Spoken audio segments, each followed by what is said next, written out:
ኃይሉ በሄደበት ቁጥር ለውጥ ለማምጣት በታገልንበት ቁጥር የነውጥም ኃይል በዛው ልክ ውሸቱንም ሽብሩንም አጣምሮ ነው የሚሄደው። ይሄ ነገር ደግሞ የሚሆነው በምክንያት ነው። በፐብሊክ ኦፒኒየን ነው ሀገር የሚመራው። ሀገር የሚፈርሰውን በፐብሊክ ኦፒኒየን ነው። ይህ መንግስት በዛ መንገድ ይወድቃል አይነት ሳቤ ሳይሆን ያለኝ እንቅፋት ይሆናል።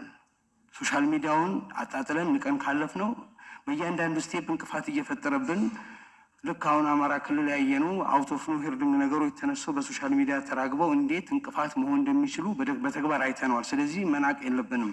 እዚህ ጋር የያዥ ማንሳት የምፈልገው ሶሻል ሚዲያው ላይ ኮንትሮል የለንም፣ ምንም አይነት ቁጥጥር የለንም። የሶሻል ሚዲያው ባለቤቶቹ ያሉ ፕላትፎርሙ ውጭ ሀገር ነው ያለው። አብዛኞቹ ሚዲያ ላይ የሚሰሩ ሰዎች ውጭ ሀገር ነው ያሉት። እኛ እዚህ ሀገር ውስጥ ያለን ሰዎች አለን። ፕላትፎርሙ በራሱ በተለየ መንገድ የመንግስትን አቋም ይደግፋሉ ወይም ደግሞ እውነትና ኢትዮጵያዊነትን ያቀነቅናሉ ብሎ የሚላቸውን ሰዎች በተለየ መንገድ ነው የሚቀጣው። አሁን ራሴ እንደማሳያ ብጠቅስ እኔ 31 ጊዜ የኔ ቻናል ተዘግቶብኛል። ያለምንም ምክንያት፣ ያለምንም ማስረጃ፣ ያለምንም ጥፋት ነው የሚዘጉት። እዚህ ጋር አንድ ይህን በጣም አንገብጋቢ አድርጌ የማነሳው በእኛ ሀገር ፖለቲካ ላይ፣ በእኛ ሀገር ትውልድ ላይ፣ በእኛ ሀገር እጣ ፈንታ ላይ እንደፈለጋቸው መጫወት የሚችሉበት እድል ተፈጥሮላቸው እኛ የሞትን እነሱ ፖለቲካ የሚያተርፉበት ሁኔታ ነው ያለው። የፕላትፎርሙ ወይም ብጥብጥም ሁከትም ሽብርም ውሸትም የሚነዛው በዚህ በሶሻል ሚዲያ ነው። ይህም ብዬ ሳበቃ ምናልባት እርሶ በተደጋጋሚ የሚያነሱት የእርሶ ስራ በደንብ ነው የሚገባኝ። እኔ ችግር የለብኝም። የቀናነትም ችግር የመጠራጠርም እንትን ስለሌለኝ ይገባኛል፣ አንደርስታንድ አደርጋለሁ። ፉድ ሶቨርኒቲ የሚለው በጣም ፐርፌክት ነው። ቫሉ ሃይ ቫሉ የሚለው አለ፣ ኤነርጂ ሶቨርኒቲ አለ፣ ዳታ ሶቨርኒቲ ይላሉ መጨረሻ ላይ መጥተው። እሱ የሚገርም ስትራቴጂ ነው፣ በጣም ቢዩቲፉል ነው። ከዛ ዳታ ሶቨርኒቲ አንጻር ይህን የራሳችንን ፕላትፎርም ፈጥረን ጅምር ነገሮችን ቢያንስ በተወሰነ ደረጃ ሶሻል ሚዲያ የራሳችን ሶሻል ሚዲያ ማንም የማይፈረጭበት ማንም መጥቶ እንትን የሚልበት ኃላፊነትም ያለው ሀገር ውስጥ ቤዝ ያደረገ ነገር መስራት የምንችልበት እድል ቢኖር የራሳችንን ሶሻል ሚዲያ በተወሰነ ደረጃ ጀመረ ቢያንስ ወደፊት የምናሰፋው ግን እዚህ ሀገር ውስጥ የሆነ ነገር ማለማመጃ ነገር ብንጀምር እንትን የሆነ ይመስለኛል። ያለዛ መቆጣጠር አንችልም። ኦፒኒየኑን ለሌሎች ሰጥተን እዳውን እየከፈልን መኖር አንችልም ብዬ ነው የማስበው። አመሰግናለሁ። ሰጥተኝ ቅድም ወንድሜ ሲያነሳ የነበረው መደመር ሀሳቦቹ አሁን እየተሰሩ ያሉ ስራዎችን የገለጽ ነው። ያኔ ሁላችሁም በጋራ ከተማችን ካማረ እንዳውም ከተቀየረ አገር አንድ ከሆነ ብላችኋል። በደስታም ሪስፖንድ አድርጋችኋል። የሚዲያ ኢንዱስትሪው እናንተም በተደጋጋሚ እንዳነሳችሁት አራተኛ የመንግስት ብራንች ነው ተብሎ የሚጠራ ስለሆነ ሚዲያን በወጉ ተገንዝበን አብረን መስራት ካልቻል ልማትም ጥፋትም ሊያስከትል ይችላል።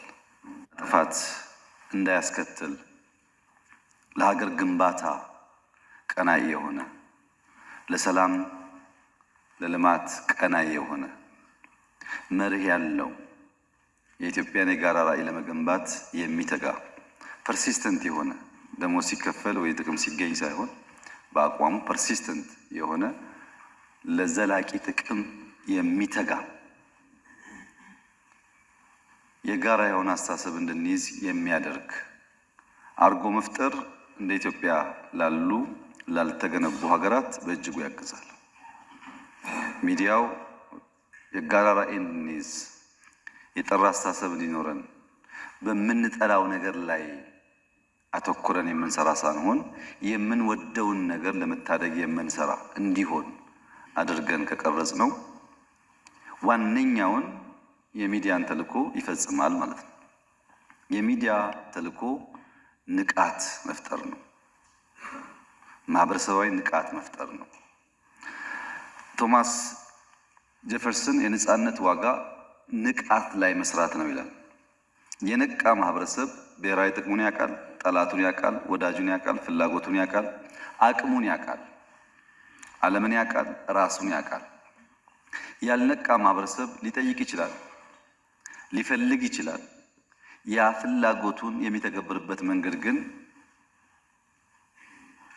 ሁልጊዜ የተስተካከለ አይሆንም። መፈለግ ብቻውን መጠየቅ ብቻውን ሳይሆን ያ የጠየቅነው ጉዳይ ምላሽ እንዲያገኝ በጋራ መስራቱ ነው ዋናው ነገር። ሁሉም ዓለም ለውጥ ይላል። የኢኮኖሚ ለውጥ፣ በዲሞክራሲ ምህዳር ለውጥ፣ በሚዲያ ለውጥ፣ በኤንቫይሮንመንት ለውጥ፣ በሙዚቃ በቲያትር ለውጥ የማይል የለም። ያ የሚሻውን ለውጥ ለማምጣት ግን ዋጋ ለመክፈል ዝግጁ አይደለም። ከናንተ መካከል የኢትዮጵያን መጎሳቆል አይቶ በተለይ ውጭ ሀገር የመሄድ እድል ያለው ሰው አልቀናም አላዘነም ብትሉኝ እኔ አላምናችሁ። ሁል ጊዜ ስንወጣ እንቀናለን። ለምን እንቀናለን? እንስራው ስንል ግን ፈተና ስላለው ያ የቀናው የተቆጨው ቢኖረኝ ያለው ጭምር ተቃርኖት የሚቆመው ይሆናል። መለወጥን መቀየርን መፈለግና ያንን ማሳካት ለየቅል ናቸው። ቅድም ወንድሜ ሲያነሳ የነበረው መደመር ሐሳቦቹ አሁን እየተሰሩ ያሉ ስራዎችን የገለጽ ነው። ያኔ ሁላችሁም በጋራ ከተማችን ካማረ እንዳውም ከተቀየረ አገር አንድ ከሆነ ብላችኋል። በደስታም ሪስፖንድ አድርጋችኋል። ስራው ስንገባ ግን አገር አንድ ማድረግ ማለት የሆኑ ግለሰቦችና ቡድኖች ጥቅም ይቃረናል፣ እነዚያ ሊያኮርፉ ይችላሉ የሚል ሐሳብ ግን ብዙዎቻችን ውስጥ አልነበረም። ከተማን መቀየር መገንባት ብቻ ሳይሆን ማፍረስ ይፈልጋል። ማፍረሱ ስለሚኮሰኩስ ስለሚያም ሁላችን እኩል አልተቀበልነው። ዓላማው ሰው ማጎሳቆል አይደለም፣ ኢትዮጵያ መስራት ነው። የዚህ ችግር መነሻው ምንድነው? በውስጥ ያለንን አቅም ያለንን ፍላጎት እንደ ሀገር መጽናትና መቆም ለኛና ለልጆቻችን ያለውን ፋይዳ እኩል ስለማንገነዘብ።